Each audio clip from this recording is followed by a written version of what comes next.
Hi everyone, mabuhay.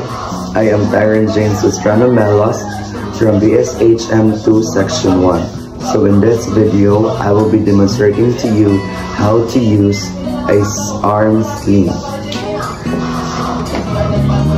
So this is my patient. This is my patient. What is your name, ma'am? Ashley Cheryl Estrano. Okay ka, ma'am? Yes, sir. Asa man ang imuhang na-injured na arm? Yes, sir.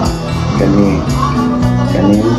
right arm. So this is our triangular bandage.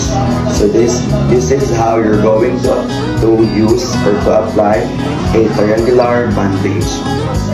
So first you need to find the apex and of course the edges, the two edge, one, and then the left edge you need to put here and make sure na dili matando ang injured arm sa imong patient. And after that, kaning left na edge is you need to put here kana dire sa right ay sa left wing sa imong shoulder, and kaning right nga edge is dire sa left sa right pod nga wing, and then so that's the na siya, inanin na iyang itsura and nara ang apex. Kani.